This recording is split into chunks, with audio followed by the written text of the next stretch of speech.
Herzlich willkommen im Hamburger Bahnhof, Museum für Gegenwart Berlin, zur 4. Ausgabe der Volkswagen Art for All Online Edition. Mein Name ist Gabriele Knappstein, ich bin die Leiterin dieses Museums und habe gemeinsam mit Udo Kittelmann die aktuelle Ausstellung Katharina Grosse It Wasn't Us kuratiert. Ich freue mich sehr, dass ich heute gemeinsam mit der Künstlerin diese Ausstellung in Form eines Videowalks vorstellen kann. Das große Gemälde, das hier im Innenraum und auf dem Gelände hinter dem Gebäude zwischen Ende März und Mitte Juni entstanden ist für diesen Ort konzipiert worden von dir. Und ich wollte dich fragen, welche Situationen dich interessieren für eine solche ortsbezogene Malerei? Kannst du das beschreiben? Ja, also eine der größten Inspirationen für meine Raumüberlegungen kommt tatsächlich aus dem Fußball oder aus dem Feldspiel. Also wo das Zusammenspiel, das telepathische Vertrauen, das Vorausahnen von Beobachtung, Raum ausdehnen, Raum verdichten, in Entfernungen denken, wenn das alles, das kann man da unheimlich gut beobachten. Und das heißt, du nimmst einen Raum, für den deine Malerei dann konzipiert wird, wie ein großes Feld war, Ja. in das du dich hineinbegibst Ja. und auf dem du dann deine Markierungen vornimmst.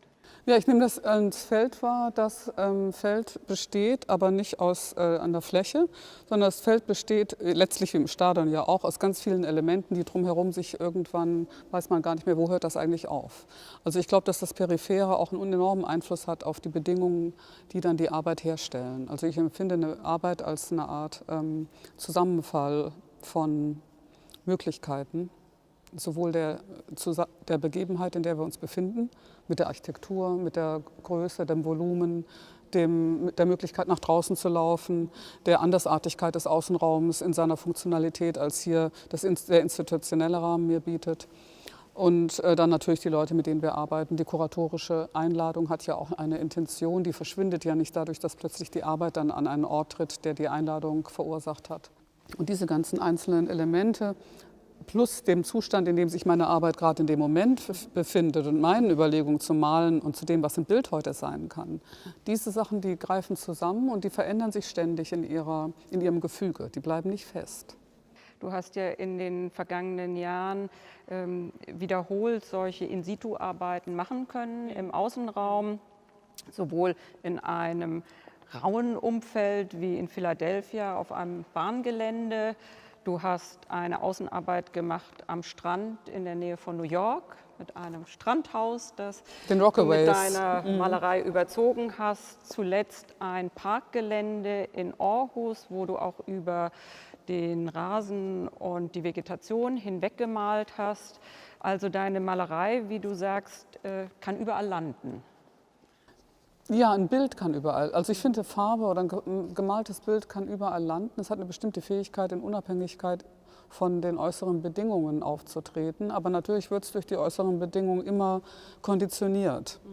Und dadurch verpflichtet sich das Gefundene oder das, was ich gerade so vorfinde als Situation, mit den Vorschlägen, die ich machen würde für die Situation. Da gibt es dann so eine Art paradoxe Gleichzeitigkeit von dem Entwurf, der durch mich kommt, und die Gegebenheit, die durch die vielen Mitspieler kommt. Und die Interessen eventuell schließen sich vollkommen aus. Aber mich interessiert ganz besonders, dass es eine Gleichzeitigkeit von Dingen gibt, die sich nicht miteinander unbedingt so gut vertragen. Und dann entsteht genau in dem Moment, wo etwas Fremdes zu etwas Gefügtem kommt, so eine Art Notwendigkeit, dass die Verhandlung beginnt. Was kann wie wirken, was kann wo sein. Und ich finde, dass das ein gemaltes Bild heute machen kann. Das heißt, du gehst als Künstlerin in eine vorgefundene Situation mit einer Bildidee, könnte man vielleicht sagen, und dann entsteht ein Prozess des Arbeitens vor Ort, für den dann auch noch viele verschiedene andere Faktoren einen Einfluss nehmen auf das entstehende Bild. Und für die Besucherinnen und Besucher wiederum, wenn sie dann dieses Bild selbst durchlaufen und sich in diesem Bild bewegen, ergeben sich ja auch unterschiedlichste Faktoren, Verhältnisse, die auf die Wahrnehmung dieses Bildes Einfluss nehmen, beispielsweise die Lichtverhältnisse hier im Raum, die anderen Besucherinnen und Besucher, die gleichzeitig hier vor Ort sind. Der eine mag einen grünen Anzug anhaben, der andere eine graue Hose. Große und kleine Menschen bewegen sich um diese Körper herum und je nach Standort und Blickrichtung verändern sich Größenverhältnisse. Und was ich auch sehr bemerkenswert und für die Erfahrung dieser Arbeit besonders finde, man bewegt sich zwischen einem vertikalen und einem horizontalen Wahrnehmungsraum. Das ist eher ungewöhnlich für das Museum. Wir bewegen uns ja häufig mit einer Blickachse in der horizontalen. Aber so man das so vor sich hat, ja, alles. Ja, genau. Aber dass wir nach unten schauen und eine Bildwelt entdecken, mit vielen Details und unterschiedlichen Zonen. Das ist wirklich eine ganz besondere Erfahrung auch in dieser Arbeit. Ja, ich glaube, dass das eben auch so viele Möglichkeiten der Wahrnehmung plötzlich stimuliert. Also auch wenn ich hier so vorbeigehe, da gibt es natürlich auch was hier drunter. Das sehe ich aber nicht unbedingt. Also, oder man kann es auch vielleicht so nicht schnell nicht wahrnehmen, worum es eigentlich geht. Und ich bin jetzt gerade hier durchgelaufen und habe schon eine gewisse Wegstrecke zurückgelegt. Und diese Wegstrecke ist ja auch schon wild und dann drehe ich mich um, dann ist die aber weg, ne? Dann fängt was Neues an. Also ist so ein bisschen, als ob ich auch durch diese Zonen immer wieder neu versuchen kann, wie es dann hier so auf die Arbeit drauf geht, wie dann vielleicht da vorne auch die Malerei sich wieder ganz anders verhält durch die Bedingungen der Oberflächen. Wird ja nicht nur das Richtungssehen, so, also vertikal, horizont, also viele Dimensionen, sondern auch die Art, wie das, was ich sehe, immer wieder durch die Tatsache, dass es auf was anderes drauf getroffen ist, ja, also auf eine Art Gegenstand sogar, könnte man sagen. Also die Farbe ist auf etwas ist etwas begegnet und hat dadurch wieder auch eine andere Ausprägung und Präsenz gekriegt. Und das kann ich mit meiner Präsenz dann auch ganz gut herausfinden. Das ist ganz, ganz schwer auf einem Bild oder in einer Dokumentation festzuhalten, ne? Also das ist wenn wir hier reinlaufen, ja, zum Beispiel. Ne? Auch Betrachter und die Besucher dieses Bildes eine wichtige Erfahrung, dass das, was dich als Malerin beschäftigt und was auch in diesem Prozess nicht alles vorhersehbar ist, wie die Farbe auf unterschiedlichen Untergründen und unterschiedlichen Materialien arbeitet, wie sich auf dieser Styroporstruktur dann die Malerei auftragen lässt. Es ist kein technisches Problem, ne, wie ist Malerei auf Styropor, sondern es ist natürlich auch der Widerstand, den dieses mehrdimensionale Teil ausübt, ne, dass er sich irgendwie auch gegen der Malerei irgendwie begegnet und sich gegen die stellt. Und, und ebenso stehe ich ja jetzt hier plötzlich drin, ne, in dem ganzen Trubel von Farbe. Und ich bin ja da auch so ein Widerstand. Nicht? Also ich kann plötzlich anfangen, vielleicht sowas auch zu entdecken, dass ich dem ja auch dem entgegenstehe, dem fast entgegenbringe, im Sinne von auch vielleicht Vorurteile, Unverständnis, Staunen. Also diese Form des vielleicht der Kollision eventuell könnte auch sowas wie eine Erfahrung sein. Ne? Und dass es dann dazwischen aber auch eine Lücke gibt, also zwischen den verschiedenen Ebenen, dass da plötzlich Fehlstellen sind, in denen dann das Bild sich nicht hat niederschlagen können, wo es eben durch den Widerstand aber nicht zu einer Abbildung gekommen ist von dem Vorgang. Ne?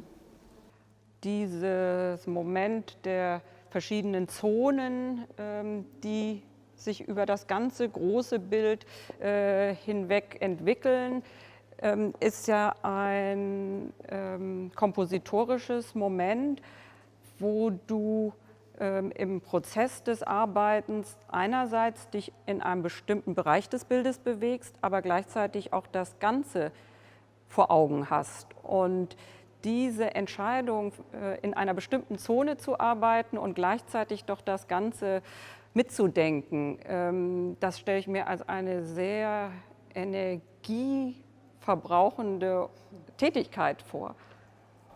Naja, ich mache ja viele andere Sachen nicht. Also ich erzähle keine Geschichte, ich habe keinen linearen Vorgang, ich muss nicht kausal denken, sondern ich denke eher in sowas wie Kompositformen. Das Malen ist ja so grundlegend gesehen ein Auftragen von Farbe auf Schichten und dadurch gibt es keinen Anfang, kein Ende. Es gibt auch gerade und das betone ich ganz besonders stark in meiner Arbeit, indem es eben auch keine Wiedergabetechniken gibt. Es gibt keine Fotografie, es gibt keine Zitate, keine Textstücke, nicht?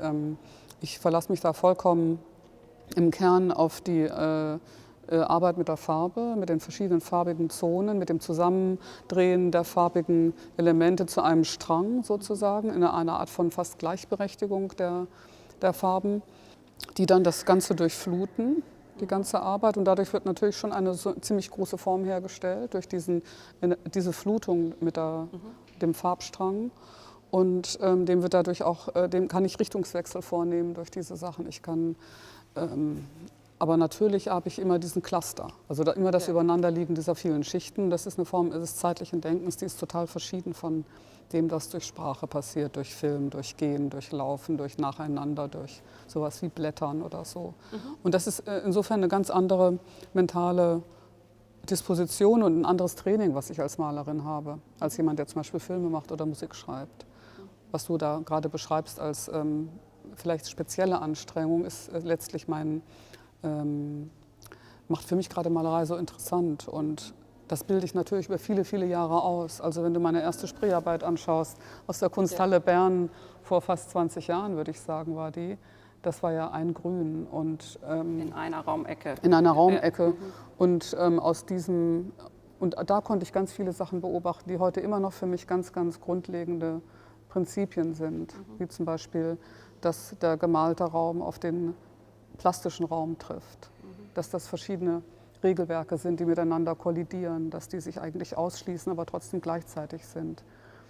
Und diese Gleichzeitigkeit, die zwingt dich irgendwie auch so in die Präsenz. Denn du kannst ja nicht sagen, Moment, ich gehe nochmal auf Seite 5, da kann ich das dann nochmal studieren. Ne? Oder das lege ich mir als Fotokopie beiseite und nehme es dann, wenn ich es brauche. Was du ja vorhin auch schon erwähnt hast, dass man eben hier durch so eine vielperspektivische Organisation bist du letztlich eigentlich immer gefordert zu gucken, wie geht es da oder was sehe ich dort oder ist das jetzt Wand oder Styropor oder verbindet sich das vielleicht sogar, habe ich hier ein Missverständnis, dann gehst du 5 Schritte weiter und dann gibt es die Frage nochmal neu. Deine Malerei überschreitet Grenzen mit Farben und sie überschreitet und überschreibt Grenzzonen mit neuen Zusammenhängen. Wir haben hier und bewegen uns gerade auf die Grenze zwischen Innenraum und Außenraum zu. Die Malerei erstreckt sich übergangslos aus der Institution hinaus in den öffentlichen Raum. Und es würde mich interessieren, was dich genau an diesen Grenzzonen so beschäftigt. Ja, also ich finde ja immer, dass an der Grenze eine Einladung ausgesprochen ist, neu zu verhandeln. Und gleichzeitig ist es ja auch so, dass die Grenzen, die wir sehen, also diese Raumgrenze zum Beispiel, ist ja auch eine ganz artifizielle Grenze mit so einer Art Markierung, aber unsere sozialen Beziehungen, der Austausch geht ja weit über diese Grenzen hinaus. Also es gibt ja diese Grenzen, aber gleichzeitig bedeuten die dann doch nicht das was wirklich. Ne? Ja, sie sind einmal gesetzt und sie können verändert werden. Ja, sie müssen neu ausgehandelt werden und diese Idee natürlich, dass das Bild sich aus etwas hinaus bewegt, in das es nicht hineingehört. Ich habe mir irgendwie mittlerweile ja diese Frage auch gestellt, denn ich habe nie das Gefühl gehabt, ich würde aus der Leinwand ausbrechen. Also ich kann mich auch erinnern, als Kind schon auf Dinge gemalt zu haben, die nicht typisch für Malerei als Untergrund gebraucht werden. Aber das ist in der Malereigeschichte auch so.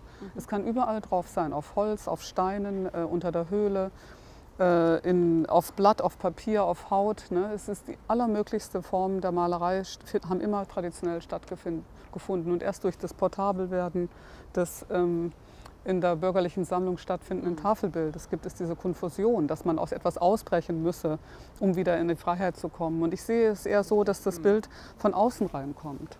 Also ich finde, das Bild hat eine Art Einfallsmöglichkeit in die Situation. Es bricht ein oder bricht hervor, aber es entwickelt sich nicht aus irgendwas Kleinem. Die Malerei oder das gemalte Bild ist nicht im Entstehen, indem ich eine Leinwand ausspanne. Das ist aus meiner Sicht ein vollkommenes Missverständnis. Das gemalte Bild existiert quasi schon und muss nur noch irgendwo landen und da gibt es wunderbare Flächen. Also ob das jetzt der Asphalt ist oder und viele Lebensbereiche kennen das auch. Ja, also die Bildform, die eingebaut wird in andere funktionale Systeme. Die Malerei ist der Zusammenhang, in dem man deine Arbeit mit diesen Farben, diese dynamische Arbeit mit den Farben sicher mal zunächst hineinstellen würde. Aber für mich ist ja sehr charakteristisch, dass deine Arbeit multidimensional ist und man könnte sie auch multimedial nennen. Es handelt sich um Malerei, die sich in einer gegebenen Architektur verortet. Für diese Ausstellung hast du große Polystyrolkörper wie eine Bildhauerin bearbeitet und du schaffst eine Inszenierung, in der die Besucherinnen und Besucher zu Mitwirkenden werden. Auch die Licht- und die Wetterverhältnisse, das Vogelgezwitscher, die Geräusche von vorbeifahrenden Bruce Autos, Nauman zum Beispiel. eine Skulptur, die hier vor Ort schon gestanden hat von Bruce Nauman, der Wechsel der Jahreszeiten, alles das hat einen entscheidenden Anteil an der Wahrnehmung des Bildes. Kann man also von einer Gesamtinszenierung sprechen, die sich aus den von dir geschaffenen Formen und Farben sowie unvorhergesehenen, vorgefundenen Momenten besteht? Ja, sicher. Ich würde ganz bestimmt denken, dass es eine theatralische Inszenierung ist von dem, was ein gemaltes Bild sein kann. Das finde ich auch so interessant an der Ausstellung. Also die Ausstellung ist so eine ganz andere Situation als das Betrachten eines Kunstwerkes oder einer Arbeit im Atelier oder in der Privatsammlung. Das hat mich auch, glaube ich, ganz früh dazu gebracht, das zu überlegen, wie das gehen kann für Malerei. Also ich habe das als so ein bisschen absurd empfunden, dass man Wände baut, um dann Bilder dran zu hängen. Yeah. Und habe immer gedacht, es kann doch nicht sein, dass Malerei der Haut des Gebäudes so stark folgen muss, um dann da dran zu sein, wie ein bisschen etwas wegkommen von der Wand. Und das hat mich total fasziniert, darüber nachzudenken, wie weit könnte ich von der Wand wegkommen, dass das Bild noch im Raum sich artikuliert. Ist das Bild nicht vielleicht eine ganz andere plastische, mentale Form als jetzt das ganz Flache, auch wenn es dann nachher auf der Fläche gemalt ist? Könnte es nicht vielleicht sein, dass es so etwas ist, dass es eine ganz andere räumliche Bedingung braucht? Also eine, die vielleicht vom Sehen her kommt, wie das Auge, das ja auch überall so sein kann. Also meine Augenbewegung ist tatsächlich eine sehr, sehr plastische Bewegung, die auch Ausdehnung ermöglicht, wie zum Beispiel hinten gucken auf die Kacheln des Hauses, auf die Dachkachel. Das ist ja fast so wie Fliegen von einem Vogel oder so. Also Entfernungen überbrücken, meinen Körper wohin tun, wo er nicht ist, aber trotzdem Informationen ablesen, die er dann wiederum nach hierhin bringen kann. Und so ist auch, glaube ich, mein ausdehnendes Arbeiten zu erklären und meine damit verbundene Neugier zu gucken, wie wäre es, wenn der malende Körper noch mehr sendet und dann wieder von da reinholt. Und dann war die Überlegung zu sagen, okay, dann baue ich eben etwas, was dann auch zur Ablagerung der Bildform führt. Ja? Könnte das nicht vielleicht auch schon aus dem Malen heraus entstehen, aus den Bewegungen, die im Raum vom Körper vorzunehmen sind? Und das erklärt auch etwas, diese Vielfältigkeit der visuellen Gier, also es ist fast hybrid und ich habe auch ein bisschen Hemmungen. Ich würde sowas eher sowas nennen wie ein Geist, ja, oder so. Ja, also etwas, was zwischen Modell und wirklichem Objekt sich bewegt. Du hast ja eine große Neugier für unterschiedliche Künste. Du bist viel ins Theater gegangen, hast schon als Jugendliche Tanzaufführungen gesehen, interessierst dich für Literatur. Also das ganze Feld dieser medialen Möglichkeiten ist dir bewusst und du arbeitest mit unterschiedlichen medialen Möglichkeiten. Und dann, gerade bei diesen ortsbezogenen Malereien, handelt es sich dann um ein Gemälde auf Zeit. Die Ausstellung, die Arbeit existiert für die Dauer der Ausstellung. Danach wird sie wieder abgebaut und das bekommt das Werk eine besondere Dringlichkeit, denn man kann es ja nur jetzt und hier und für die Dauer dieser Aufführung erleben. Also insofern würde ich hier auch von Aufführen von Malerei sprechen.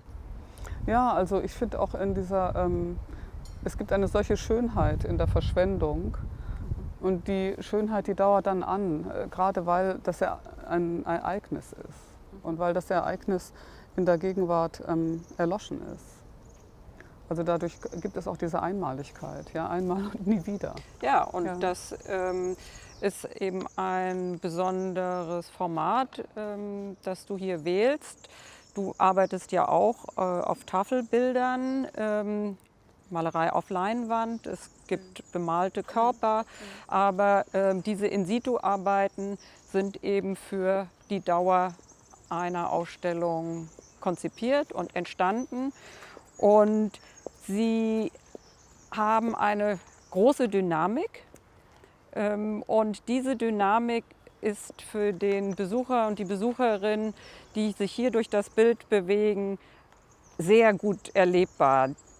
Die Gesten, die du mit deinem Handwerkszeug auf dieser Malereifläche schaffen kannst, übertragen sich auch körperlich auf den Betrachter und die Betrachterin, die sich durch diese dynamische Situation bewegen. Und insofern interessiert mich dieses Zusammenspiel von einer abstrakten Malerei und einer ganz konkreten räumlichen, malerischen, farblichen Situation, die man in diesem Zusammenspiel wirklich erfahren kann.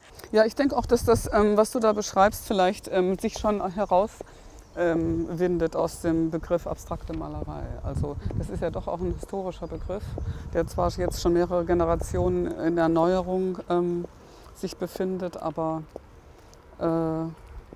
ich würde den ja selber nicht so ganz eindeutig benutzen können. Wie ich eben beschrieben habe, dass sich die Dynamik dieser Malerei ganz unmittelbar körperlich erfahren lässt, ist beeindruckend, weil damit die Fähigkeit der Kunst, Imaginations- und Möglichkeitsräume zu eröffnen, wirklich körperlich real erfahrbar wird in der Bewegung durch dieses Bild. Und ich denke, dass für die Gesellschaft dieses Potenzial der Kunst von sehr großer Bedeutung ist. Und ich weiß auch, dass dich dieses Potenzial und dieses Wirken von Kunst in die Gesellschaft beschäftigt. Aber ich denke, dass eben natürlich das, was du sagst, ganz wichtig ist, dass wir Künstlerinnen und Künstler uns damit beschäftigen, Vorschläge zu machen, die zeigen, wie die Alternative aussieht. Und zwar interessanterweise eben nicht unter der Bedingung, dass man das, was man vorfindet, wegrasiert, wie vielleicht bei den Utopisten, sondern wo man sagt, okay, das sind die Gegebenheiten, aber ich gestalte die jetzt erstens, indem ich sie erkenne, sowieso schon oben. Und dann könnte man ja in so einer geordneten Situation, wo man denkt, hier ist gar nichts mehr zu machen, ist siehe da ein Vorschlag möglich, den man sich so nicht gedacht hat. Wird ein Raum gezeigt, den man vorher so nicht gesehen hat. Das ist so ein bisschen wie wenn jemand sagt, ich sehe da aber was, der andere sagt, nee, ich sehe es nicht. Und plötzlich sieht man es dann doch. Und das ist auf jeden Fall eine ganz, ganz wichtige Arbeit, die man machen muss oder die ich auch machen muss als Künstlerin. Wenn mir der Raum gegeben wird, muss ich den ausfüllen. Und ich denke, dass die Stadtgesellschaft das auch sehen muss in einer kleineren Gemeinschaft, nicht nur die große, vielleicht abstrakte Gesellschaft, sondern wir hier auch in der Stadt Berlin. Es ist ganz, ganz notwendig, dass das erkannt wird, was das beiträgt zum Entwickeln von bildnerischem Wissen. Und das ist natürlich ganz toll, dass so eine Institution, die der Gegenwartskunst verschrieben ist, diese Laborbedingungen erschafft für Leute mit einer Entwicklung, die dann irgendwann dazu führt, dass man so eine große Arbeit auch denken kann. Die drängt man ja nicht aus dem Stande Null heraus. Und das ist die Aufgabe und der Auftrag des Museums, für zeitgenössische Kunst Räume anzubieten, der Kunst Raum zu geben und die Besucherinnen und Besucher einzuladen, so eine großartige Arbeit zu erleben. Wir können das in diesem Falle auch im Wechsel der Jahreszeiten. Die Ausstellung ist bis zum 10. Januar 2021 hier im Hamburger Bahnhof Museum für Gegenwart Berlin zu sehen. Und ich danke sehr herzlich Katharina Grosse, dass sie unsere Einladung zu dieser Ausstellung und zu diesem Videowalk angenommen hat und wünsche uns allen und den Besucherinnen und Besuchern eine großartige Erfahrung hier in dieser Malerei. Vielen Dank.